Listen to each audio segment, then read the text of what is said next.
You're moving out immediately? What prompted this sudden shift? I could barely believe what I was hearing. The living room, usually warm and cozy, felt cold and unfamiliar. Ben, my stepson, stood by the front door with a duffel bag at his feet. His fiancée, Kara, a pretty girl with bright eyes and dark hair, stood a few steps behind him, her arms crossed protectively over her chest. "It's not personal, Loretta," Ben said, shifting uncomfortably. "Kara's family has expectations." I glanced at Kara, who quickly looked away. "Expectations? Ben, after everything we've built together, you want to leave?" Ben's face softened for a moment, but then he hardened his resolve. "They want us to live closer to them. They think it's important for us to build a new life together, away from here." I could hear my husband Keith's footsteps coming down the stairs. "What's going on here?" he asked, eyeing the scene with suspicion. "Ben's moving out," I said, the words tasting bitter on my tongue. Keith's brow furrowed. "Moving out? Why?" Kara stepped forward. "My family is traditional. They believe it's better for a newly engaged couple to start anew, somewhere away from past ties." "Doesn't this feel a bit rushed?" I pressed, looking directly at Ben. "We had no warning." Ben sighed. "I'm sorry it's sudden, but it's what Kara's family wants, and I want to make her happy." My heart ached, but I tried to keep my voice steady. "Don't I play a part in this family anymore?" Keith intervened, his voice calm but stern. "Ben, we understand you want to keep Kara's family happy, but we should have been a part of this decision." "It's already done, Dad," Ben said, his tone final. "We're leaving tonight." A tense silence filled the room. Kara looked at Ben, then at Keith, and finally at me. "We have to go. There's a lot to prepare." I walked closer to Ben, my hands shaky. "I hope you understand how much this hurts us. Ben, we've loved you like our own." Ben's shoulders slumped a bit. "Loretta, it's not about love or family. It's about what's best for the future." Keith's voice grew more firm. "Your future or theirs?" "Our future," Ben insisted. "And that's the end of it." Kara tugged at Ben's sleeve, nodding towards the door. He picked up his bag, gave a final nod to his father, and without another word, walked out the door with Kara close behind. The door closed with a soft click, but the echo of their departure felt like a cannon shot in my chest. I looked at Keith, searching for some kind of solace in his eyes. He reached out and squeezed my hand, but there was little comfort there. We stood in the living room, the silence pressing down on us. Finally, Keith spoke, his voice weary. "We'll get through this, Loretta. We always do." I nodded, but the sentiment fell flat. With every step Ben took away from us, it felt like a piece of our family was unraveling. My mind swirled with questions and pain, but no answers came. Only the cold realization that things would never be the same lingered, like an unwanted guest in our home. Dinner was supposed to be a welcoming family tradition. Tonight, though, it was thick with tension. The dining room, freshly painted and refurbished, seemed stark and sterile under the harsh overhead lights. I sat across from Keith, with Ben and Kara to my right. The clatter of silverware was the only thing breaking the uncomfortable silence. Keith cleared his throat and spoke up first, trying to cut through the awkwardness. "So, Kara, when will your family be arriving?" Kara looked up from her plate, her face tight. "They'll be here next week," she said flatly, then shoved a forkful of mashed potatoes into her mouth. I put my fork down, struggling to keep my voice even. "Kara, do your parents really think it's better for Ben to leave his family behind?" Kara hesitated, avoiding my eyes. "My family's old-fashioned. You know that." Ben jumped in, trying to smooth things over. "It's not about leaving you behind, Loretta. It's about starting something new." "Something new," I echoed, bitterness creeping into my tone. "And what about everything we've shared up to now? Is it all just forgotten?" Kara shifted in her seat, clearly uncomfortable. "It's not about forgetting. They just have certain expectations." I glanced sharply at Keith, hoping for his support. Instead, he balled up his napkin and changed the subject. "How's work going for you, Ben?" Ben seized the escape. "Busy, preparing for the wedding and all." I couldn't hold back anymore. "So, our family is just an inconvenience to them?" My voice trembled with the surge of emotion I could no longer contain. "Is that what this is about?" Kara's fork clattered to her plate. "It's not personal, Loretta. My parents just have strong beliefs." Keith sighed, leaning back in his chair. "Maybe we should all just take a step back and cool off." Ben's face tightened in frustration. "We're not trying to hurt you. but we need to do what's best for us. And apparently that means cutting ties with us, I shot back, feeling the sting of betrayal sharper than ever. Kara pushed her chair back, standing up.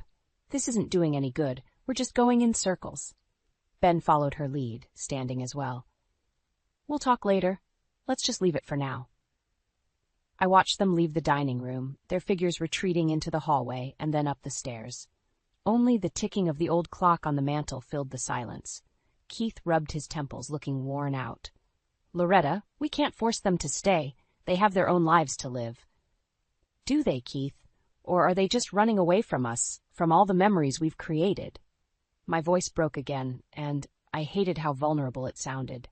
Keith sighed again, heavier this time. Let's just give them some space. Maybe that's what they need. I nodded, though it felt hollow. The room, the house, everything seemed emptier without Ben's presence. And Kara's influence was like a dark shadow over our once bright home. As we sat in silence, the remnants of dinner growing cold before us, I couldn't help but feel like this was just the beginning. Something deeper, something more disturbing, was pulling Ben away from us. And I had a sinking feeling that whatever it was, it wouldn't leave any of us unscathed. The attic was dimly lit, dust motes dancing in the slivers of light, filtering in through the small window. It was cluttered with boxes of old clothes, holiday decorations, and childhood keepsakes. I had come up here to distract myself, to find some semblancer in the chaos Kara and her family had brought into our lives. I opened the first box, revealing a jumble of toys. An old fire truck, some action figures, Ben's treasures from when he was little. I picked up a battered teddy bear, its fur worn and loved. I ran my fingers over it, remembering the many nights Ben had clutched it tight. Loretta, are you up there? Keith called from below. Yeah, I'm here, I replied, my voice echoing slightly in the confined space. He climbed the ladder, his head poking up through the hatch. What are you doing? Just clearing out some old stuff, I said, not looking at him. He climbed the rest of the way up and sat down next to me. You don't have to go through this alone. I sighed heavily. It doesn't feel like anyone's on my side, Keith. Ben left so abruptly, and Kara's family, it's like they've taken him from us. Keith leaned back against a box, looking tired. Maybe they think it's what's best for him. Do they even care about us? About what this means to our family? Keith rubbed his temples. It's complicated, Loretta. They have different values. I tossed the teddy bear back in the box, the frustration boiling over. Different values, huh? Seems like they just want to erase us from Ben's life. Keith didn't respond, just looked down at his hands. I grabbed another box, rifling through it. Old school papers, drawings, report cards. Every piece was a memory, a piece of Ben's life that we had cherished. They want me out, don't they? I said quietly, almost to myself. Keith shifted uncomfortably. It's not about you, Loretta. It's about Ben's future. I found a photo album at the bottom of the box. Opening it, I flipped through pictures of birthday parties, vacations, Christmas mornings. Funny, don't seem to see Kara's family in any of these, I said bitterly. Yet now they're calling the shots. Keith reached out, putting a hand on my shoulder. They care about Ben, too, in their own way. I shrugged off his hand and stood up. I'm not sure this is about caring. It feels like control. He sighed deeply. We can't control everything, Loretta. Sometimes we have to let go. I turned to face him, my hands on my hips. Let go? Of Ben? After all we've done for him? Keith stood up, putting a steadying hand on my arm. Loretta, fighting this won't bring Ben back. It'll just push him further away. I looked around at the scattered boxes, the remnants of a childhood I had helped nurture. Maybe letting go isn't the answer. Maybe it's time to fight for what's ours. Keith shook his head sadly. I just want peace, Loretta, for all of us. I met his gaze, my resolve hardening. Peace won't come from giving in. If Kara's family thinks they can just take Ben away, they've got another thing coming. Keith's eyes searched mine, trying to find a middle ground. But I saw what they were really after. They wanted compliance, not peace. I turned back to the boxes, pulling out another childhood memory. I'm not going to lose him without a fight. The high-end restaurant buzzed with low chatter and clinking glasses. I slipped in quietly, hoping no one would notice me. Keith and Ben had insisted on meeting Kara's parents alone, but I had a gut feeling something was off. I found a corner seat with a good view of their table, and settled in, keeping my eyes on them. Keith was turned slightly away from me, but I could see the tension in his shoulders. Ben sat next to him, stiff and formal. Across from them sat Mr. and Mrs. Myers, looking every bit the picture of conservative respectability. I strained to hear as Keith began speaking. Yes, raising Ben alone was the hardest thing I've ever done. Mrs. Myers nodded sympathetically, her voice soft but firm. A valiant effort, considering the circumstances. I felt my blood run cold. What circumstances were they talking about? Keith had never raised Ben alone. I had been there every step of the way. Keith, Mr. Myers said, his tone measured, losing Ben's mother must have been a devastating blow. Keith glanced at Ben before responding, his voice wavering. Yes, it was. Janet's death was something we struggled with for a long time. My heart pounded in my chest. Janet wasn't dead. Why were they lying about this? I leaned in closer, trying to make sense of it all. Mrs. Myers continued, her expression stern. And now you've remarried. It's important for us to understand the family dynamic. We have expectations for Kara and Ben's future, you see. Ben spoke up, his voice placating. We understand, Mrs. Myers. We want the same things. Keith jumped in, eager to please. We've done our best to provide a stable and loving environment for Ben. Mr. Myers narrowed his eyes. And Loretta? How does she fit into all this? Keith hesitated. Loretta has been supportive, but it's been challenging. I felt a knot of anger twist in my stomach. Challenging? I had done nothing but support them both. Mrs. Myers nodded. We expect full commitment to our values and traditions. Any deviation can be problematic. Ben nodded quickly. We'll make sure everything aligns with your expectations. Keith seemed to relax a bit, comforted by Ben's agreement. Yes, we'll do whatever it takes to ensure a smooth transition. I couldn't hold back any longer. I stood up, my chair scraping loudly against the floor. The entire table turned to look at me. Loretta? Keith's face went pale. Whatever it takes, huh? I said, my voice steady but loud enough for the whole table to hear. Lies about Ben's mother? Excluding me from this meeting? Is that how you plan to make things smooth? Mr. and Mrs. Myers looked shocked, but it was Mrs. Myers who recovered first. This is a private family matter, Mrs. Faulkner, I finished for her. Loretta Faulkner. And believe me, I am very much part of this family. Ben looked stricken, but didn't say a word. Keith stood up, trying to calm things down. Loretta, this isn't the time or place. No, Keith, I snapped. This is the perfect time. Enough with the secrets and lies. Tell them the truth about Janet. Keith's shoulders slumped, and he looked at Mr. and Mrs. Myers, then back at me. I can explain. Explain all you want, I said, my voice boiling with anger. But it won't change the fact that this whole thing is built on lies. I turned and walked out of the restaurant, leaving them all in stunned silence. Outside, the night air was crisp, and I took a deep breath, trying to calm down. This was just the beginning. If they wanted a fight, I was more than ready to give it to them. I barely made it to the parking lot before my phone started buzzing. It was Keith. I ignored it, pacing between the cars, my mind racing. The cool night air did little to calm me down. I heard the restaurant door burst open, and there was Keith, with Ben and Kara trailing behind him. Loretta, wait! I stopped and turned to face them, arms crossed. Keith approached cautiously. We need to talk about this. Talk? I said, my voice dripping with anger. You mean explain why you've been lying to everyone? Ben stepped forward, looking desperate. Loretta, please. We can work this out. Work this out? I scoffed. How are we supposed to work out lies? Kara's expression hardened as she stepped up next to Ben. Maybe it's best for everyone if we just separate for a while. I glared at her. Separate? So you can play happy families with your version of the truth? Keith intervened, his tone pleading. Loretta, please, this isn't the time or place for this. Just then, the door of the restaurant swung open again, and a familiar figure appeared. Janet. Her presence was a shockwave. Everyone went silent, eyes widening in disbelief. Well, Janet said, her voice cutting through the tension like a knife. If it isn't the hero dad and his loyal son. Kara frowned, confused. Who is this? Oh, just the ghost of Keith's past, Janet replied sardonically, sidling up to Keith. Isn't that right, dear? Keith stepped back, his face pale. Janet, what are you doing here? Just thought I'd drop by and see my lovely family, Janet said, putting an arm around Ben, who looked mortified. Seems like you've been having quite the heart-to-heart. Well, Kara looked at Ben, then at Keith, then at me. What is going on here? Who is she? Janet released Ben and turned to face Kara. I'm Ben's mother, his very alive and kicking mother. Surprised? Kara's face turned a shade paler, and she looked at Keith accusingly. You said she was dead. Keith opened his mouth to speak, but no words came out. Janet laughed, a cold, harsh sound that seemed to echo in the still night air.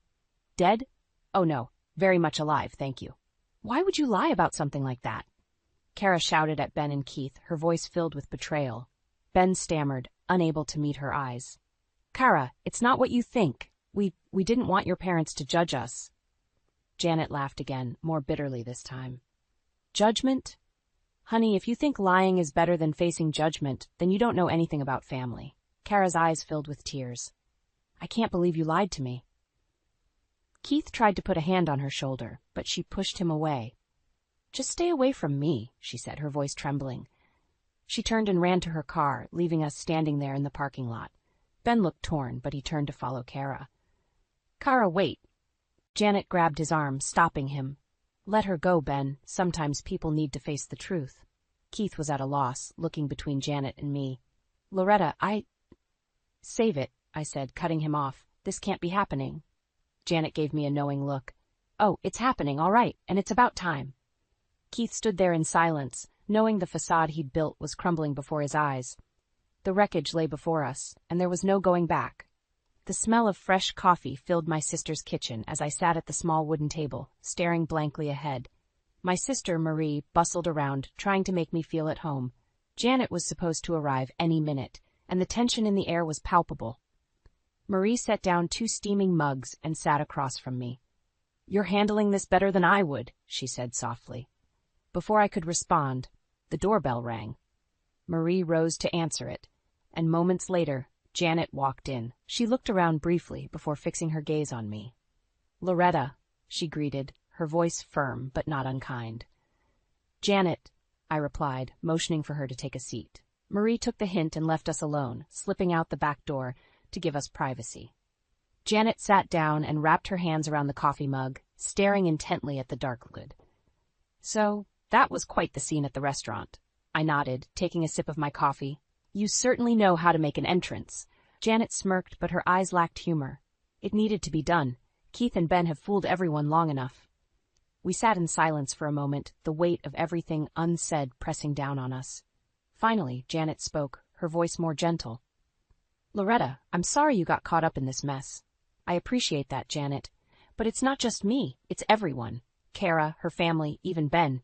Janet's eyes darkened. Especially Ben. He needs to know his actions have consequences. I set down my mug, leaning forward. It's time they face the consequences. Janet's gaze was unwavering. I'll help you make sure of it.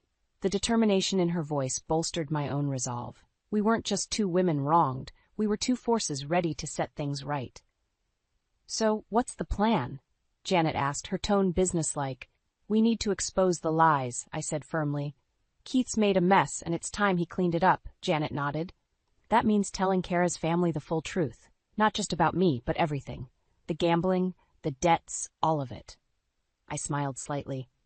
Sounds like you have some history to share.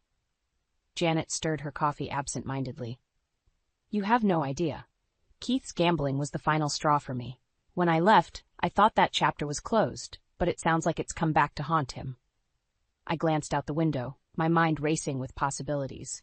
We need to gather evidence, something concrete to show Kara's family who Keith really is, Janet agreed. I have some old records, bank statements, loan agreements. It should be enough to start with. As we mapped out our plan, I felt a weight lifting. There was a clarity to having a purpose, a direction. For too long, I had been reacting to the chaos. Now I was taking control. Marie peeked through the door, hesitant. Do you need anything else? I shook my head, smiling at my sister. We're good for now, thanks. Marie nodded and retreated, leaving Janet and me to finalize our strategy. The coffee grew cold as we talked, but neither of us noticed. We were driven by more potent fuel, justice and the promise of setting things right. By the time Janet left, I felt a renewed sense of resolve. We had a plan, and I had an ally. The facade Keith had carefully constructed was about to crumble, and I was ready to reveal the truth. No more lies, no more deception. They were going to learn that actions have consequences. And this time, I wouldn't back down. The high-rise office building loomed above me as I stepped into the lobby. Keith's office was on the 15th floor, and the elevator ride up gave me enough time to calm my nerves. I needed to stay composed. The doors slid open with a soft ping, and I walked out, scanning for his office. Getting past the receptionist was easier than I expected. A firm, "I'm here to see Keith Faulkner," and a no-nonsense attitude did the trick. Keith's door was partially open. I knocked briefly before pushing it open. He looked up, startled, papers strewn across his desk. "Loretta, what are you doing here?" His voice was strained, a mix of surprise and irritation. I closed the door behind me, striding to his desk. "We need to talk, Keith. Now." He leaned back, trying to mask his unease. "Can't this wait until I get home?" "No, it can't." I placed a stack of papers on his desk. "These are from Janet. Bank statements, loan agreements, all from your gambling days." Keith's face turned ashen as he flipped through the documents. "Why are you bringing this up now?" "Because it's time the world knows who you really are," I said, my voice steady and unyielding. He stood up, slamming the papers down. "You wouldn't dare. Do you have any idea what this could do to me?" "I know exactly what it will do," I replied coldly, "and that's precisely the point." Keith's eyes narrowed, a look of disdain crossing his face. "You think you're so righteous, don't you? Coming here, threatening me with my past." "This isn't about righteousness, Keith. This is about justice. For me, for Ben, for everyone you've deceived." He took a step closer, his voice low and menacing. "You're playing a dangerous game, Loretta. You won't win." I matched his gaze, unwavering. "I'm not here to win, Keith. I'm here to expose the truth." The room fell silent, the tension thick. Keith finally broke the stare, sinking back into his chair. "What do you want?" "I want you to come clean, to Ben, to Kara, to her family. Tell them everything, why you lied, the gambling, the debts." He shook his head. "You realize this could ruin everything, right? My job, my reputation?" "Your job and reputation are nothing compared to the damage you've already done," I shot back. "And if you don't come clean, I will." Keith's hands clenched the edge of his desk, knuckles white. "And what about Ben? Have you thought about what this will do to him?" "I've thought about nothing else," I replied. "This is the only way to break the cycle of lies. It's time he knows the truth." Keith slumped in his chair, defeated. "Fine, I'll do it. Today," I insisted. "No more delays, no more excuses." He looked up at me, a mixture of resentment and resignation in his eyes. "Today." I turned to leave, pausing at the door. "And Keith, if you ever try to pull something like this again, I'll make sure everyone knows exactly who you are." Without waiting for a response, I walked out, the weight of the confrontation lingering in the air. The elevator ride down was a blur, my mind racing with the implications of what I had just set in motion. As soon as I stepped out into the sunlight, I felt a sense of resolve harden within me. This was far from over, but we were one step closer to the truth. One step closer to justice for all the lies and betrayal. The facade was crumbling, and Keith was painfully aware of it. And this time, I wouldn't back down. My bustling handmade furniture shop was a far cry from the turmoil that had consumed the past few months. Wood shavings littered the floor, sawdust hung lightly in the air, and the aroma of freshly cut timber was soothing. This place had become my sanctuary, a haven from the chaos Keith had sown. My phone buzzed on the workbench, pulling me from my thoughts. It was a message from Janet. "It's done." He told them everything. A mix of relief and apprehension settled in my chest. I had pushed for this, but now that the truth was out, the real consequences had begun to unfold. The bell above the shop door jingled, and I looked up to see Janet walking in. She seemed lighter, as if a burden had been lifted from her shoulders. "Well?" I asked, setting down my tools. "He did it," Janet confirmed. "Keith came clean to Kara's family. It was a mess, to put it mildly." I shook my head. "That's an understatement." Janet pulled up a stool and sat down. "Kara's parents were furious. They had no idea they were being lied to, and they're pulling their support for the wedding." "What about Ben?" I asked, dreading the answer. "He's devastated," Janet said softly, "but he needed to hear the truth. It was time." I nodded, knowing she was right. Ben had been caught in the middle of a web of lies, and now he was facing the fallout. "And Keith?" Janet sighed. "He's lost everything. His job, his reputation, Ben. It's all crumbled." A part of me felt pity for Keith, but another part, the part that had been hurt and betrayed, felt justified. Sometimes the hardest battles bring the greatest rewards. Janet gave me a small smile, and sometimes they bring clarity. Ben knows now who his father really is, and he knows who stood by him through it all. We sat in silence for a moment, the weight of the past months settling between us. Finally, Janet spoke again. So, what now? I looked around my workshop, taking in the fruits of my labor. Now we move forward. I'm expanding the shop, taking on more clients. This place is thriving, and it's only going to get better. Janet nodded, a look of admiration in her eyes. You've built something incredible here, Loretta. And so can you, I said, meeting her gaze. We're stronger than we give ourselves credit for. Just then the doorbell jingled again. This time it was Ben. He looked worn out, shadows under his eyes, but there was a determination there too.